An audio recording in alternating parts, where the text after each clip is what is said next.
Subscribe sekarang channel YouTube Novelas Kadina. Bab Gratis. 6336. Helena tentu saja menuruti perkataan Charlie. Dia akan melaksanakan apapun yang diputuskan Charlie. Setelah itu, mereka berempat pindah ke ruang jamuan makan di istana. Agar percakapan menjadi lebih mudah. Setelah hidangan disajikan, Helena menarik semua pelayan dan berdiri untuk menuangkan anggur bagi Charlie dan neneknya. Lalu dia menatap Maria dan bertanya padanya sambil tersenyum. "Kathy ingin minum apa?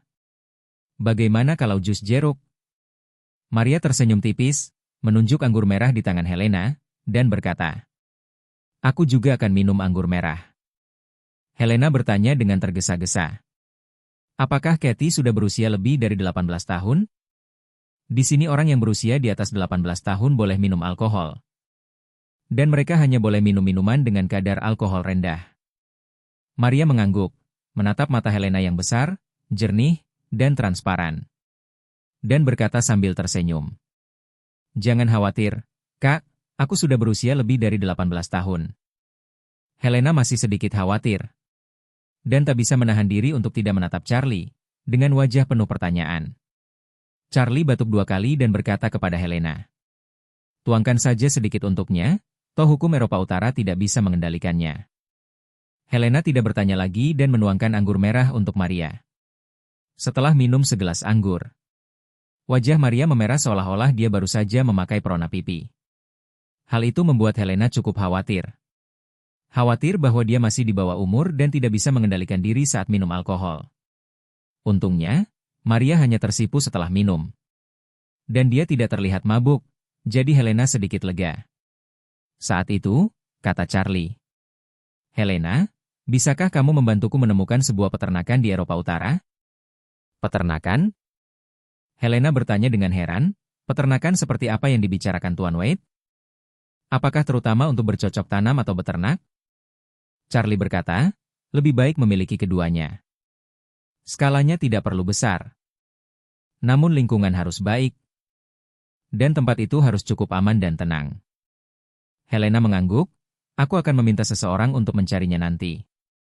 Jika ada yang sesuai, saya akan mengorganisir informasi tersebut dan mengirimkannya kepada Bapak Wade." Charlie berkata lagi, "Jika kau bertemu dengan seseorang yang cocok, saya akan merepotkan Anda untuk membelikannya untuk saya atas nama keluarga kerajaan Nordik." "Tidak masalah."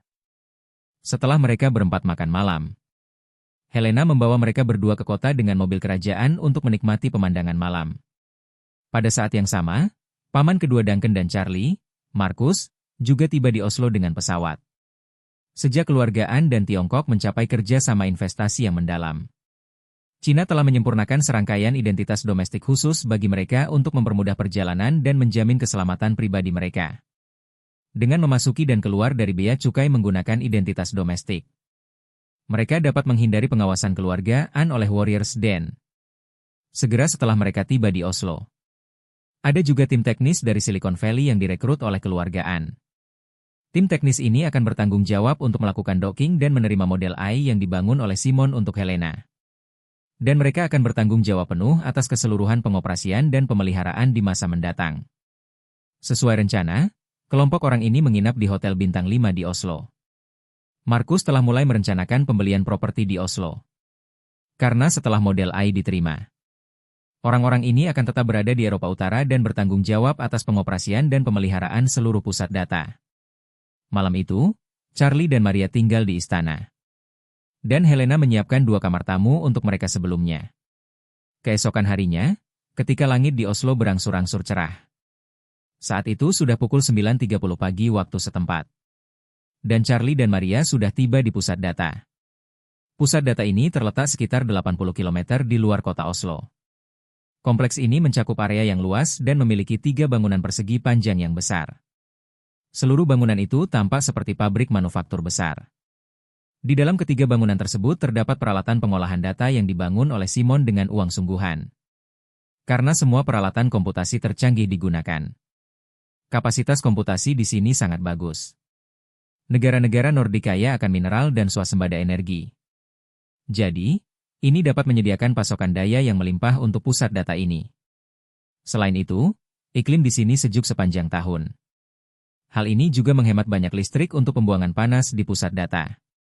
Saat ini, Simon dan seluruh tim konstruksi AI sedang melakukan inspeksi akhir di dalam gedung. Markus dan Duncan juga tiba di lokasi kejadian bersama para teknisi. Di ruang komputer dengan kipas angin yang meraung-raung, Simon mengamati para teknisi yang terus-menerus memperbaiki parameter dan menguji perangkat lunak. Jantungnya sudah berdebar kencang hingga keluar dari ruang komputer. Yang paling ingin dia lakukan sekarang adalah mendapatkan setengah dari pil pengencer darah dan penyelamat jantung itu. Untuk meminimalkan penundaan, dia sudah meminta orang-orang untuk menyiapkan 50 miliar dolar AS yang dibutuhkan untuk membeli pil tersebut. Asalkan Helena mengangguk, dia bisa mengatur agar seseorang segera membayar. Tepat ketika Simon sedikit teralihkan perhatiannya, seorang anggota staf berlari masuk dan berteriak, "Bos, Ratu Nordik sudah datang." Bab 6337. Ketika Helena melangkah masuk ke pusat data, dia tidak membawa rombongan kerajaan atau pengiring bersamanya. Sebaliknya, dia membawa lebih dari 20 anggota staf yang mengenakan pakaian kerja katun biru, sarung tangan antistatis, masker, dan penutup kepala pelindung. Sebagian besar anggota staf ini adalah teknisi yang dimobilisasi oleh keluargaan dari Amerika Serikat. Namun ada 4 orang non-profesional yang hanya mengisi kekosongan, yaitu Charlie dan Maria, paman kedua Markus dan Duncan.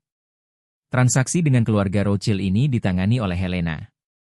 Jadi Charlie tidak ingin Simon tahu bahwa keluarga Wade dan keluarga Ann terlibat. Markus dan Duncan sama-sama merupakan tokoh terkenal di Amerika Serikat. Terutama Markus, yang telah lama menjadi kepala bisnis eksternal keluarga Ann. Simon tentu saja mengenalnya. Jadi, semua orang mengenakan masker dan berbaur dengan sekelompok staf. Perhatian Simon saat itu sama sekali tidak tertuju pada para staf berseragam tersebut. Karena menurut standar operasional harian dari pusat data tingkat tertinggi ini, para staf wajib mengenakan pakaian katun antistatis, sarung tangan, topi, dan masker beserta peralatan lain yang diperlukan. Para staf di belakangnya yang sedang membangun model AI sebenarnya mengenakan peralatan yang sama. Hanya dia dan Helena yang tidak berganti pakaian di tempat kejadian. Simon tentu saja sangat senang bertemu Helena. Dia berjalan cepat dan berinisiatif mencium tangan Helena. Lalu dia berkata dengan hormat, "Yang mulia, suatu kehormatan bertemu Anda lagi."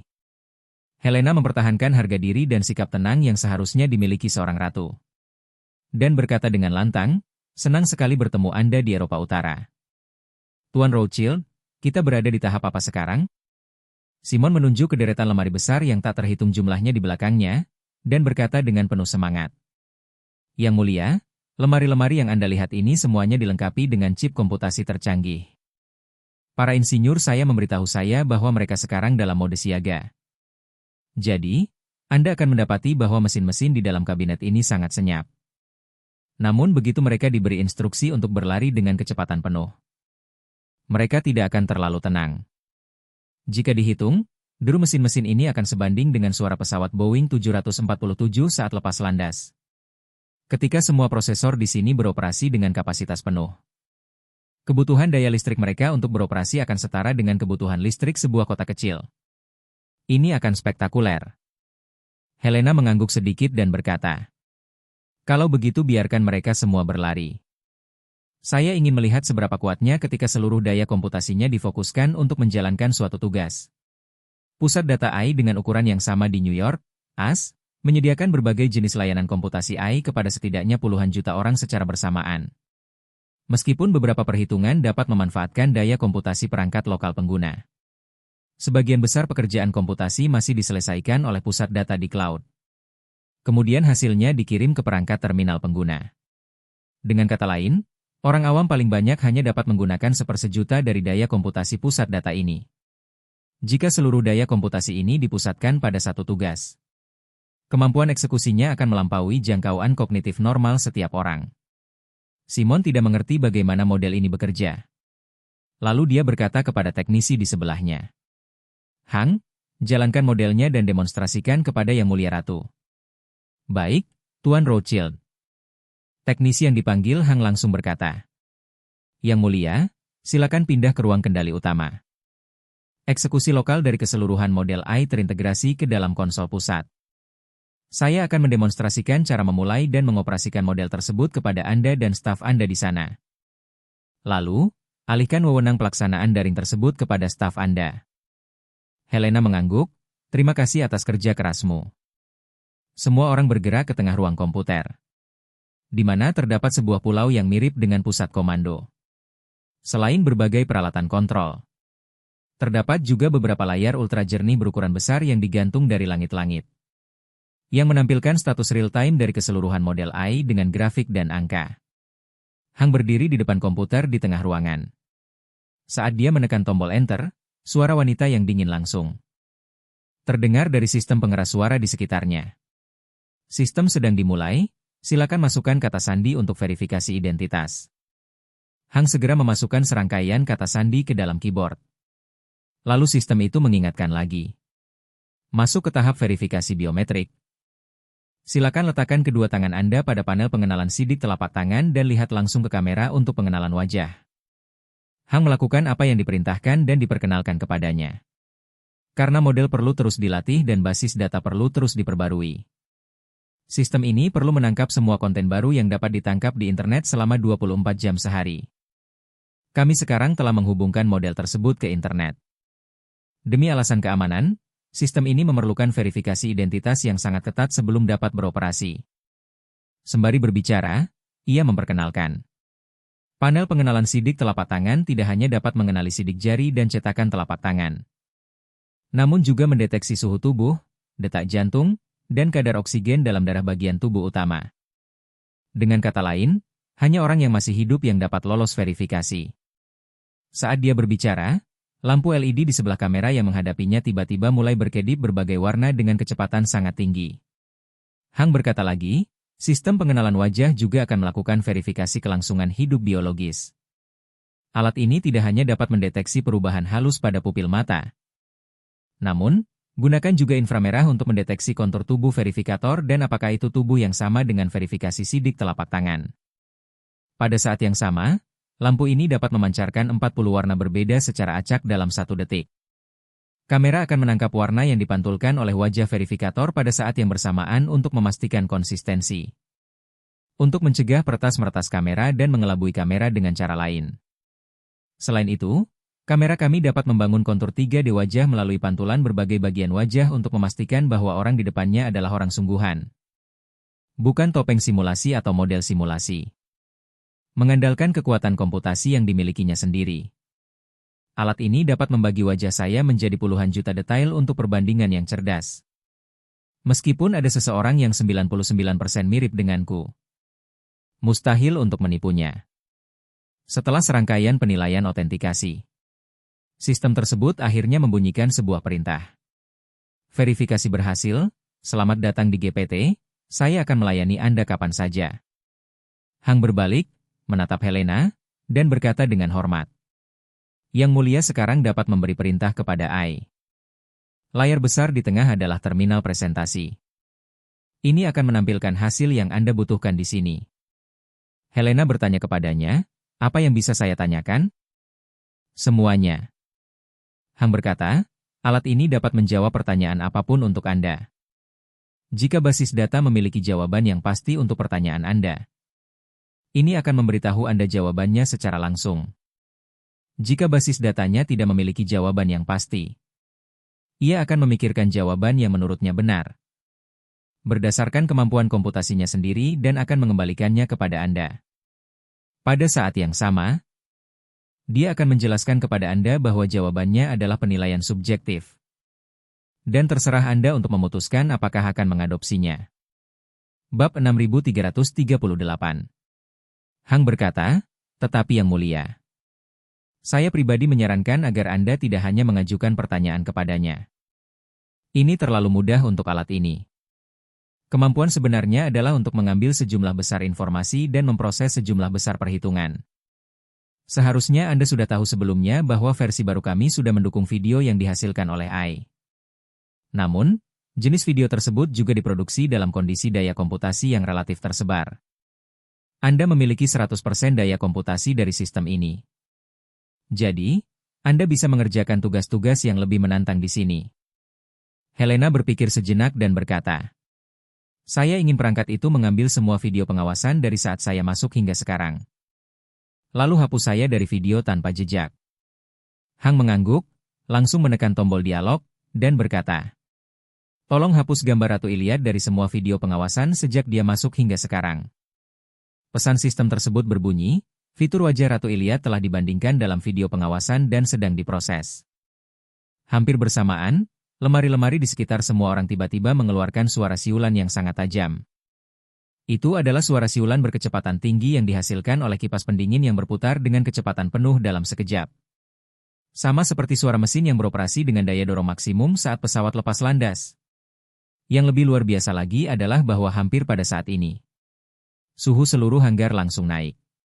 Setiap kesempatan bagaikan pemanas listrik raksasa. Menghasilkan banyak energi panas dalam sekejap. Kemudian sistem pendingin seluruh ruang komputer juga diaktifkan. Dan suara itu menjadi semakin keras. Suara siulan akibat pelepasan panas tersebut berlangsung selama sekitar 3 menit. Lalu sistem menampilkan perintah. Pemrosesan tugas selesai. Sejak Ratu Iliad memasuki pintu hingga sekarang, total 36 kamera pengawasan telah merekamnya. Dan total 367 menit dan 12 detik file video telah dihasilkan. Sebanyak 528.768 bingkai gambar, termasuk 343.658 bingkai gambar yang berisi fotonya, yang semuanya telah diproses. Ke-36 video tersebut, setelah diproses, telah diurutkan dari yang terpanjang hingga terpendek sesuai dengan durasi kemunculan Ratu Iliad. Setelah itu, layar zoom 6x6 langsung muncul di layar besar tersebut. Setiap layar mewakili sebuah video. Yang pertama adalah kamera pengawasan yang menghadap ke pintu masuk konsol utama. Sistem tersebut menyarankan untuk mengurutkan berdasarkan lamanya penampilan Helena. Kamera ini berhasil mengabadikan Helena sepanjang proses tanpa kehilangan satupun frame. Hang langsung berkata, "Putar video pertama." Sistem tersebut menjawab, "Oke, mulai putar video pertama." Kemudian, video tersebut secara otomatis diperbesar, dan semua orang mendongak ke layar ultra jernih yang besar itu. Mengamati sekelompok orang yang masuk dari pintu masuk. Namun Helena, yang awalnya berjalan di barisan depan, hilang. Yang lebih mengerikan adalah sistem tersebut tidak hanya menghapusnya sepenuhnya dari layar, namun juga mengandalkan kekuatan komputasinya sendiri yang mumpuni untuk mengisi layar kosong dengan sempurna setelah dia dihapus. Bagian tubuh yang awalnya terhalang oleh bagian belakangnya telah dihitung dan diisi sepenuhnya secara otomatis oleh AI. Dan karena kekuatan komputasinya yang mumpuni sebagai dasarnya, bagian ini telah diisi dengan sangat sempurna. Sebagai contoh, dalam sebuah adegan tertentu, Charlie, yang mengenakan topeng, awalnya terhalang oleh wajah Helena. Kamera hanya menangkap bagian tubuhnya, tetapi AI dengan jelas menentukan posisinya di tengah kerumunan dan mengunci lintasan pergerakannya berdasarkan posisi tersebut. Ia langsung mengetahui penampilannya yang mengenakan masker dari foto di mana wajahnya tidak tertutupi. Lalu, wajah Charlie yang mengenakan topeng dihasilkan berdasarkan penampilan yang telah dipelajari. Dan mengisi bagian gambar di mana Helena telah dihapus. Dengan cara ini, semua area tempat Helena dihapus terisi dengan sempurna. Dan seluruh video tersebut tidak lagi dapat mendeteksi bahwa awalnya ada orang lain di sini. Tepat ketika semua orang tercengang, pemandangan yang lebih menakjubkan muncul. Simon Rothschild, seperti aktor profesional, berlari cepat ke depan semua orang dan mencium udara. Semua gambar yang berkaitan dengan Helena, betapapun rumit komposisinya. Sekalipun subjeknya terhalang berkali-kali dan orang serta objek berada di belakangnya. AI mampu memprosesnya sehingga hampir tidak ada jejak yang terlihat. Charlie merasa ngeri, dan Duncan di pihak mereka bahkan lebih terkejut. Dia berbisik di telinga Charlie dengan suara gemetar. Benda ini sangat dahsyat.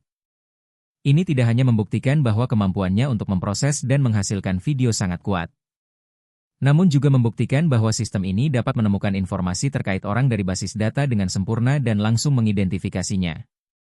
Bahwa Hang meminta sistem itu untuk menghapus Ratu, dan sistem itu menggunakan basis datanya sendiri untuk membedakan Ratu dari kami. Jika kita menggunakannya untuk mencari orang di masa mendatang, itu akan sangat praktis. Berikan saja sejumlah besar data video dan wajah. Dan sistem ini dapat menemukan orang tersebut dari sejumlah besar video dan sejumlah besar wajah. Charlie tiba-tiba teringat sesuatu dan berkata, ia dapat mengenali Helena dan menghapusnya. Jika saya memintanya untuk mengganti Helena dengan selebriti lain, itu pasti akan baik-baik saja. Sambil berkata demikian, dia berjalan ke telinga Helena dan membisikkan beberapa kata. Helena mengangguk dan tersenyum, ini ide yang menarik. Setelah itu, dia menatap Hang dan berkata, biarkan dia mengganti semua kata, saya, dalam video itu dengan Tuan Simon. Simon terkejut dan berpikir, menggantikanmu denganku? Bukankah itu sama saja dengan mencium tanganku sendiri? Itu sangat menjijikkan. Hang menoleh ke arah Simon dan meminta pendapatnya melalui tatapan mata. Simon juga mencoba dan mengangguk lalu berkata, ikuti petunjuk yang mulia ratu. Baik, Tuan Rothschild. Hang menekan tombol dialog lagi dan menyampaikan perintah Helena ke sistem. Tampaknya dengan jumlah perhitungan yang diproses terakhir kali sebagai dasar. Proses kali ini relatif lebih cepat. Hanya dalam 2 menit, sistem menyelesaikan semua pekerjaan pemrosesan dan menampilkan hasil penyortiran video di layar. Hang memintanya untuk memainkan yang pertama. Dalam sekejap, Ratu Helena yang awalnya masuk dengan penuh semangat berubah menjadi Simon Rothschild yang tua dan agak lamban. Hal yang paling mengejutkan adalah bahwa Simon, dengan membelakangi kamera, ia berlutut dengan satu lutut dan mencium tangannya sambil menghadap kamera. Helena berkata saat itu, sudut pandang ini hanya bisa memperlihatkan bagian belakang Tuan Rothschild yang sebenarnya. Mengapa tidak beralih ke kamera lain? Saya ingin melihat Tuan Rothschild yang asli dan profil Tuan Rothschild yang dihasilkan oleh Ai secara bersamaan. Hang segera memberi perintah, dan Ai langsung memilih ujung lainnya untuk memutar video. Dalam video ini, 2 pria tua yang tampak persis sama bertemu satu sama lain. Pria tua di sebelah kiri tampak penuh perhatian dan ramah.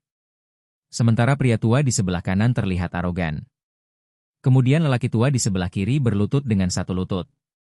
Dengan lembut memegang tangan pria tua di sebelah kanan, dan mencium punggung tangannya. Setiap orang yang melihat pemandangan ini secara tidak sadar akan menunjukkan ekspresi malu dan jijik. Bahkan Simon sendiri merinding karena jijik. Namun, meskipun semua orang merasa jijik, mereka juga sangat terkejut dengan kemampuan pemrosesan sistem AI ini. Duncan tak kuasa menahan diri untuk bergumam. Ya Tuhan, benda ini benar-benar dahsyat. Jika Hollywood sampai memiliki hal seperti itu, saya tidak tahu berapa banyak orang yang akan menganggur. Charlie juga sangat gembira dan tak kuasa menahan tawa kecilnya. Ini terlalu mahal. Biaya model AI dan perangkat keras saja mencapai puluhan miliar dolar. Dan biaya pusat data hampir mencapai 10 miliar. Belum lagi, perusahaan induk mereka bergantung pada model ini untuk mencari nafkah dan ingin mengandalkan model ini untuk menjadi perusahaan bernilai triliun dolar. Mustahil untuk menjual hal seperti itu ke Hollywood. Duncan menahan kegembiraannya dan berbisik kepada Charlie. Kita benar-benar melakukannya dengan sangat baik kali ini. Bab 6339. Di mata Duncan, seorang detektif tua dengan kemampuan investigasi yang kuat. Kekuatan model AI ibarat lingkaran emas Sun Wukong dan Trisula Poseidon. Ini adalah artefak yang benar-benar luar biasa. Dalam banyak kasus, penyelidikan kriminal tidak bergantung pada pengalaman dan teknologi. Namun, hal ini berkaitan dengan kemampuan untuk memperoleh dan mengambil informasi. Melacak seorang tersangka dari kota A, begitu dia meninggalkan kota A dan petunjuk-petunjuknya terputus secara sengaja. Menemukannya seperti mencari jarum di tumpukan jerami. Namun, dari sudut pandang objektif, betapapun luasnya samudra, jarum itu masih ada secara objektif dan memiliki kemungkinan untuk ditemukan. Kesulitannya terletak pada siapa yang memiliki energi untuk melakukan pencarian menyeluruh di seluruh lautan. Sekarang, AI memiliki kemampuan ini. Setidaknya, model AI khusus ini memiliki kemampuan tersebut. Dia telah mempelajari semua konten publik di internet. Jadi secara teori dia juga mengenal semua orang di dunia yang memiliki nama dan data video di internet. Asalkan dia bisa mendapatkan cukup materi video dan sedikit waktu. Dia dapat membandingkan setiap wajah yang muncul dalam video dan menemukan orang yang ingin Anda temukan. Untuk mengenali ratusan juta wajah dari puluhan ribu video. Lalu, temukan orang tertentu dari ratusan juta wajah tersebut. Jika bergantung pada pengenalan manual, mungkin dibutuhkan setidaknya ratusan orang untuk bekerja selama beberapa hari atau bahkan puluhan hari. Namun bagi AI, hal itu mungkin hanya membutuhkan puluhan menit atau bahkan beberapa menit saja. Semakin Duncan memikirkannya, semakin bersemangat dia. Dia menarik Charlie ke tempat yang sepi dan berbisik.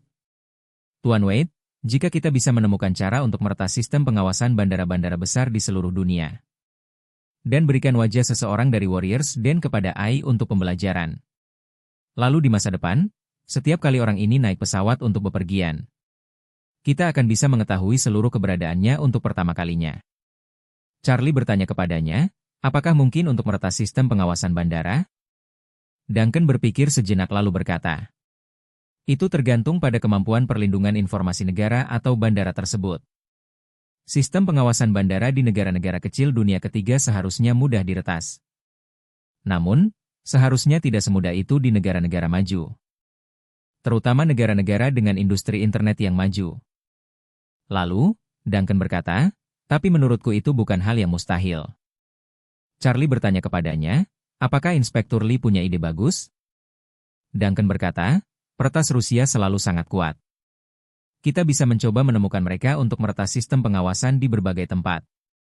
Jika kita tidak bisa meretas mereka, kita bisa menenangkan diri. Mengumpulkannya sendiri?